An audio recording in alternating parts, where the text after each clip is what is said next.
Welcome back to the About Podcast. Good to have you guys back for another episode. Our guest today is the talented Kelsey Allyn Breunig, talent buyer and sound engineer for the way we know her actually primarily is through a venue in San Diego called Sycamore Den and from the Big Bear Art Walk show that she puts on. She's also worked for a number of other venues in and around San Diego and probably has like 8 different jobs right now. So without any further ado, ladies and gentlemen, the About Podcast, Kelsey Allyn Breunig.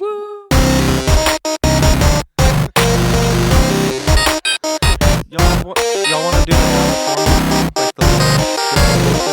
We have to intro. Welcome to the About Podcast. My name is Joshua Taylor. I'm Sandi King. Davy Rocket. And with us is the lovely, talented, intelligent, drunk, and happy Kelsey Allyn Breunig. You do it. I'm leaving. Thanks for having me. I'm going to go drink this outside. Kelsey, why don't you tell everybody what you do?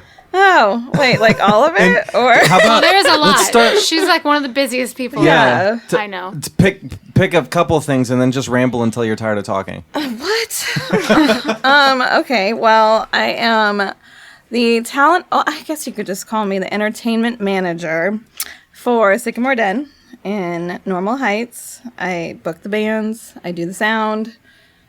That's about it, but that being said, that's kind of a lot of work. It is a lot of work. And also you get musicians the occasional drink and maybe even the customer the occasional drink. No It's customers. Just well fuck yeah then. Good. They're just staying on your face. Simply the musician Peasants. liaison. That's about it. I hand out the wooden nickels. When I'm having a bad show, you come and get me a whiskey. Yes. right. I pay Yeah. attention Oh, yeah. to people, and I can tell if they're gonna flip or not. I'm like the band mom, I guess you can say. But I'm actually really, really excited that we're doing this as like the first bona fide, minus the intro podcast we did, as like the first bona fide podcast because it for any musicians who may have been cajoled into listening to our podcast, you guys know the importance of someone like Kelsey. And for all of you out there who are non-musicians and aren't really familiar with the music scene, you will learn just how much a part of the music scene, how much a part of every performance, and how much a part of the musical family that sound engineers and talent buyers and whatever other hats that Kelsey wears, what these folks are to us. True. Yeah. forging away, forging a path. I should be wearing. No, like, it's so crucial. a You thing. put on a good performance with bad sound. It just It's true. Yeah. cannot happen. But, I mean, you can, but no one will hear it. No one will know. No, I was saying you specifically, Kelsey. You can't put on You can't put on a no. good show. And then I started a new sentence. Oh boy. Sycamore Den, just real quick, just to give everyone a little context, right? So Sycamore Den is, as Kelsey said, a venue here in the Normal Heights neighborhood of San Diego. And it is a really special place to all of us. It's a place that we try to play regularly. And it's like a home base for us. But what other way is it special for you guys? And Sandi and I had our first, what you might call date, I guess, at Sycamore Den. You could call it that. I've heard more details than that. Chance encounter. That's right. Ending well. Well, now we're engaged. We're engaged, so it must have worked out. They're actually going to give birth to their first child in the fire pit.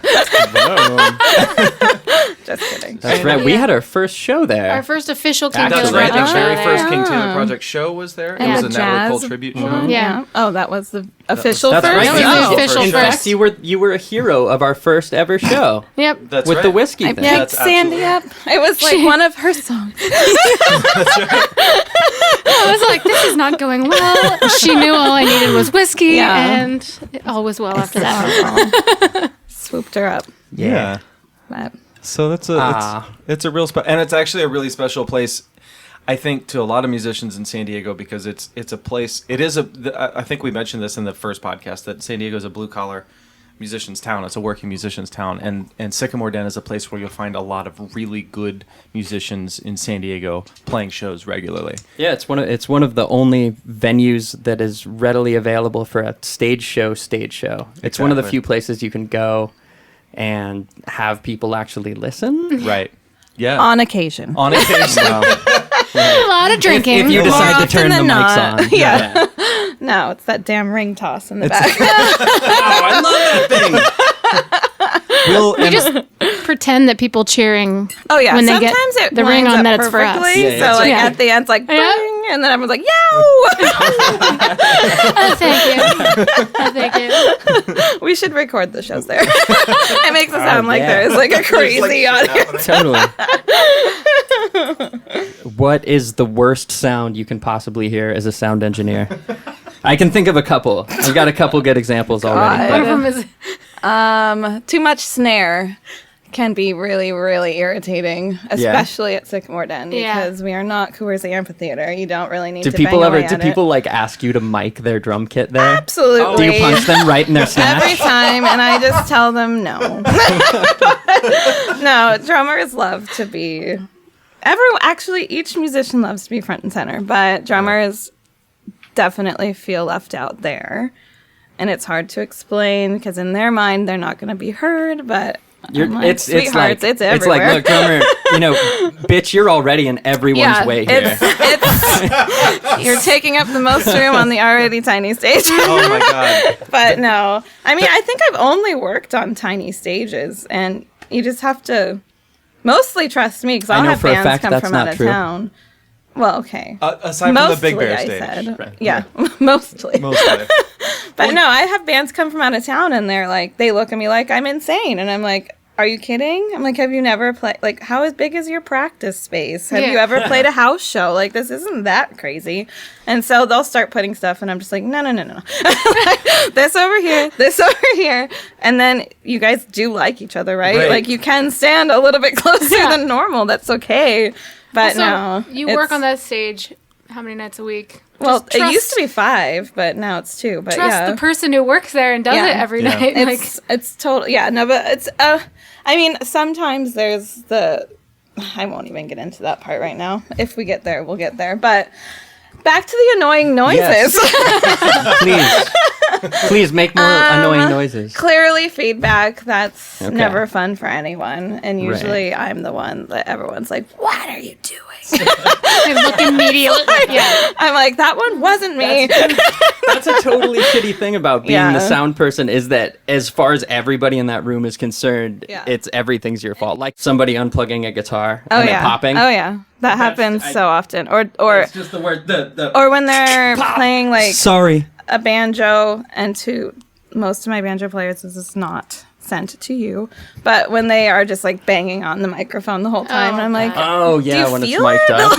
you know Right. it's there. Right. I'm like, get it close, but watch your hands or Yeah. your instrument or your belt or yeah. what are we doing? Yeah. No, but there's one other one, and this is perhaps me being insensitive, but when someone will not sing out. I knew it. That's That the other is thing I wrote. really The frustrating. quiet mic check. And Check, I check, get one. it. Yeah, well, Mic check, almost one. every time it's like, can you turn me up? And I'm like, we're just sound check. This happens with you every time. Not Fair in a mean enough. way, but Fair enough. almost everyone. Can you turn me up? Can you turn me up? I'm like, you're using your talking voice. Your singing voice is very different. Kiss the mic, but don't really kiss the mic because that mic has been here for a long time. Oh man. That's why we bring. Yeah, That's why we bring our own Don't mics. lick it, but lick it. Like, get up in That's why there.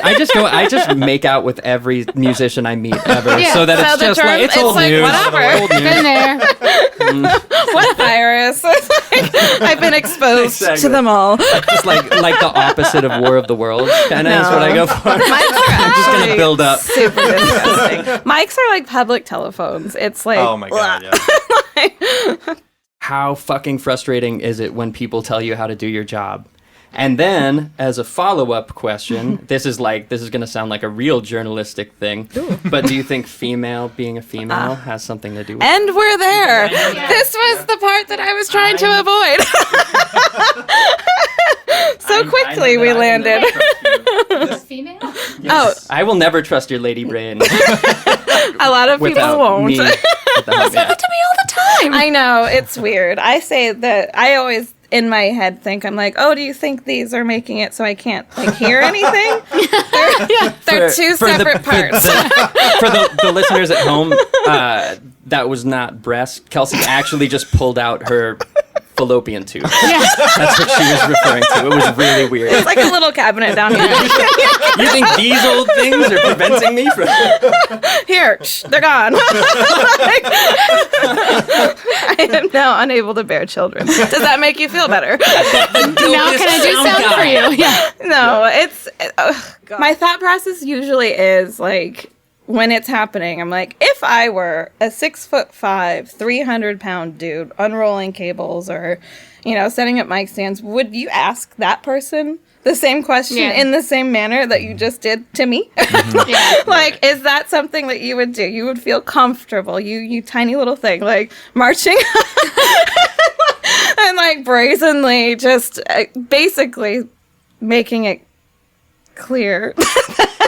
Like, making it clear that you don't think I know what I'm doing. But, example, this happened just a few weeks ago, actually. A guy showed up. I had never worked with him before. And I was setting everything up like I normally do. And his first question was, do you need any help? Which I was like, oh, that's nice. Yeah. Like, no, I'm good. He's like, oh, so you know what you're doing? And I'm like, oh. And I just looked at him and I'm like, excuse me? I'm sorry. Why is that the natural follow-up? And he's like, oh, so you've practiced doing this stuff before? And I'm just like, you know what? I'll be back. I just turned around and walked away because I'm like, I can't even. Yeah, what do you do I with have that? zero response to this right now. Right. I'm like, why is that the question? Like, you already. Yeah, that's so fucked up because you're such a good sound person for a girl. That's so shitty. Now, to be fair, if any actual like trained sound people are listening to this, and you all know I am not a trained sound person, I trained myself. So, sometimes you can't ask me super, super specific technical questions because I may or may not know the answer.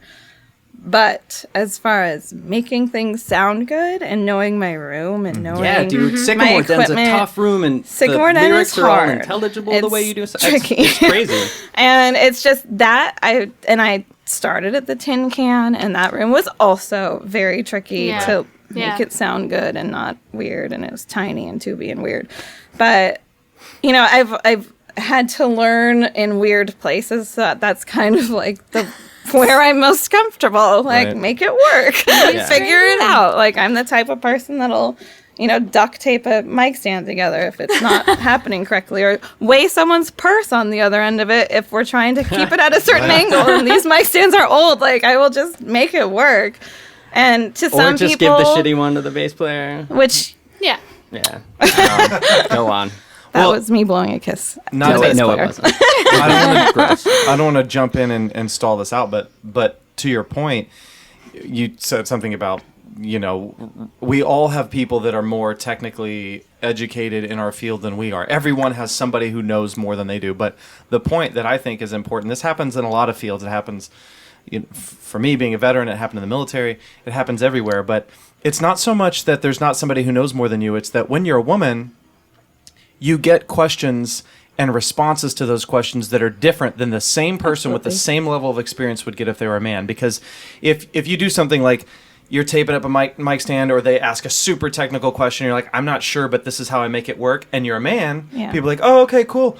He doesn't always know all the, but he's a dope ass sound man. He improvised stuff. What a rad dude. And when you're a woman, sometimes it's like, oh, it was chintzy, and like, oh, they had all this jury. Like, they clearly didn't know what they were doing. That actually didn't sound good. And it's like, no, it did. And that's the problem with like subtle sexism, is that people aren't even aware they're doing it. It happens, and it's okay. But I'm not like a super crazy feminist.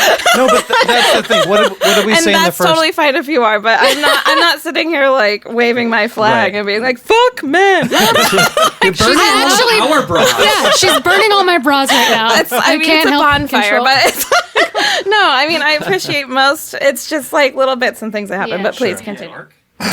How about what do you notice that impresses you versus what turns you off when a band is setting up sound checking and Oh and how god. they interact with you? Gosh. Okay. Gosh, this is like sorry. I don't even know if these are legit answers, but when setting up, the thing that can get irritating is when all of a sudden the room sounds like Guitar Center.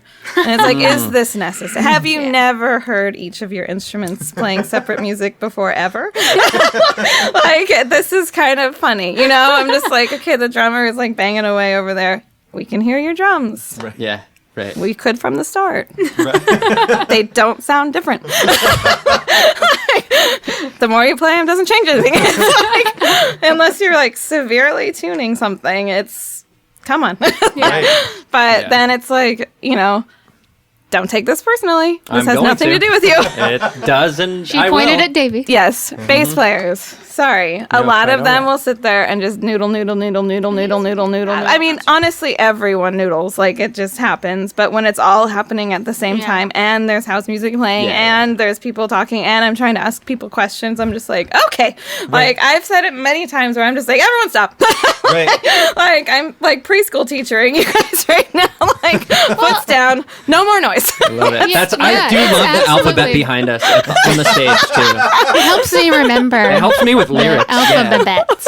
I like. Whoa. I like. Oh, Trill just came barging in like a little bitch.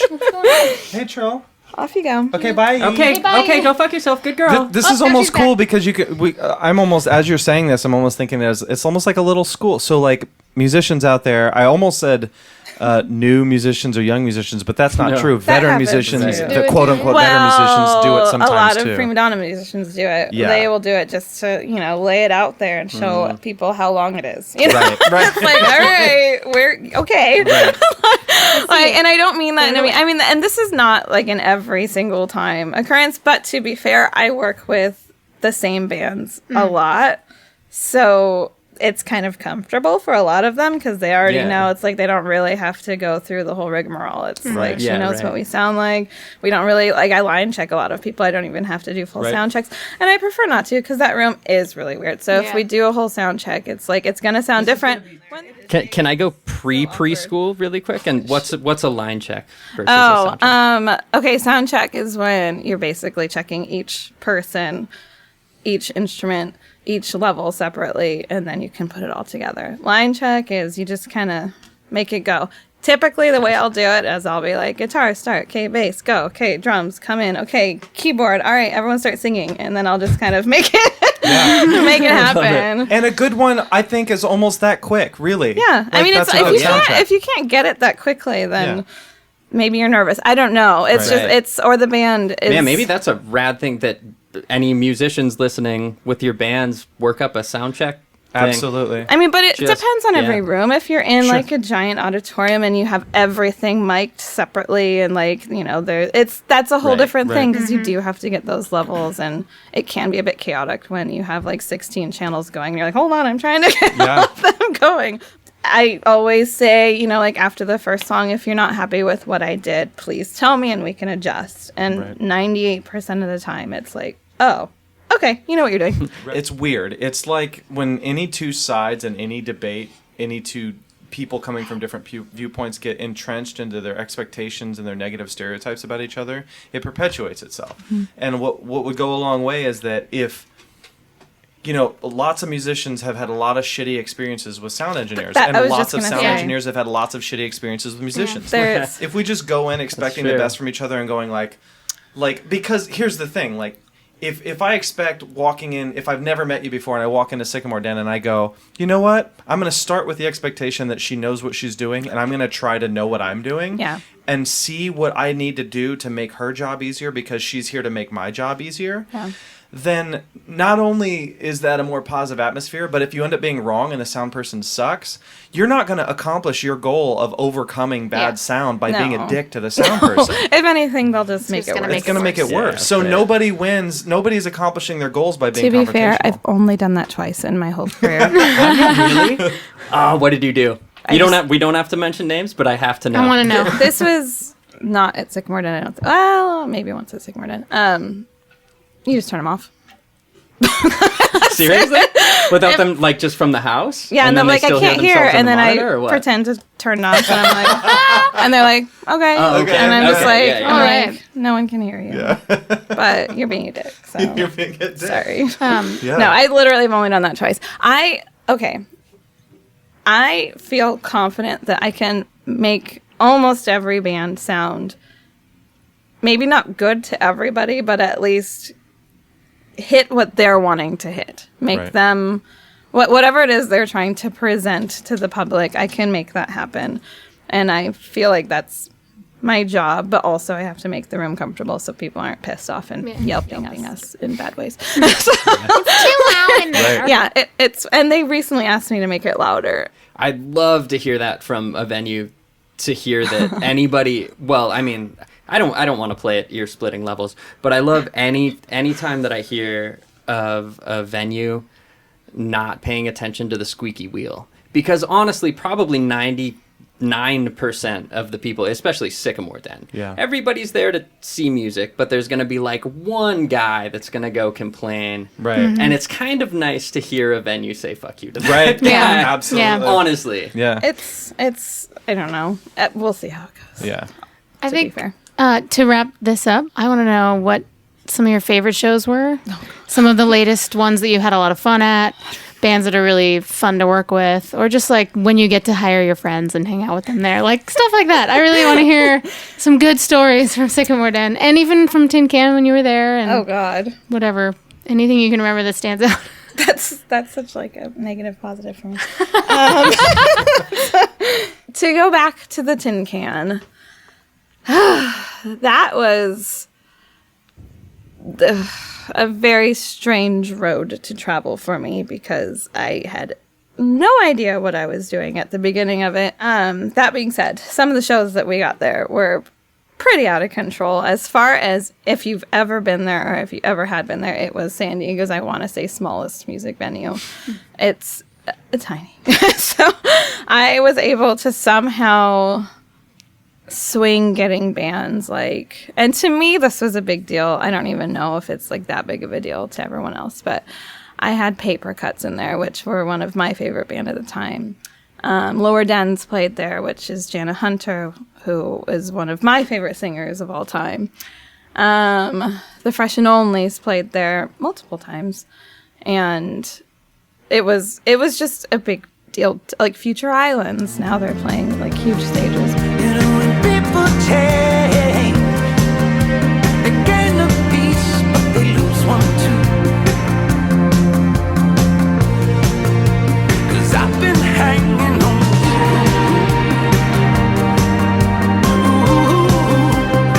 I mean, I had, gosh, I can't remember now, but some of the folk people that if you like listen to Pandora, and it's like, what? Like, it's just, I don't know. I've had a lot of really cool shows there, and eventually it became, from what I understood, the bands would like talk to each other out in the world. Yeah. And they would be like, oh my gosh, if you're going to go play Sandy, you have to play the Tin Can. Oh, like, they're rad. so nice there. It's, I mean, it's small, but I it's definitely feel like Sycamore it's Den's like that now, too. yeah. I mean, it's, and I don't know. It's like, I can be the nicest person until I'm not. But